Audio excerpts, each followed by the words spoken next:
Hello everyone, and welcome to a new We Teach video. This video is going to be a quick overview of sepsis. I wanted to discuss some of the terminologies that I noticed a lot of people use interchangeably, especially in clinical settings. These terms are completely different, and it's very important that we understand that difference. Systemic inflammatory response syndrome, sepsis, severe sepsis, and septic shock. What is the difference between these terminologies? I suggest that you pause the video here so you give yourself a chance to answer before we proceed. Okay, so we'll start with systemic inflammatory response syndrome. This is an immune-mediated reaction in response to an insult.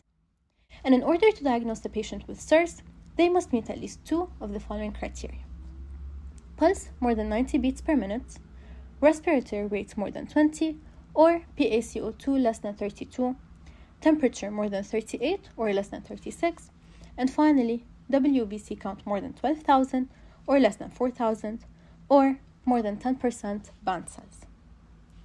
A quick mnemonic to remember this criteria is T4, which stands for tachypnea, tachycardia, temperature, and total leukocyte count. It's very important to reiterate that SIRS can be due to any inflammation in the body, and it's not always due to an infection. Next on the spectrum, we have sepsis.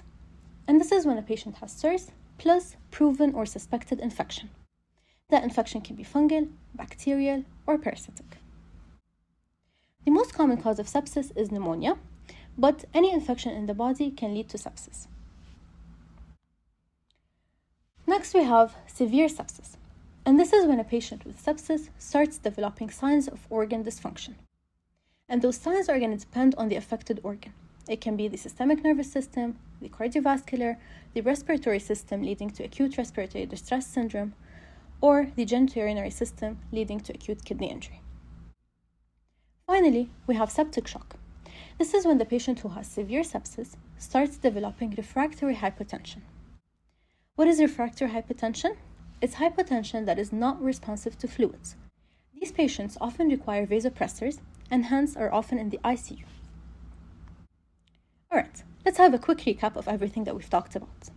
We started with systemic inflammatory response syndrome. When a patient develops infection, that takes them to sepsis.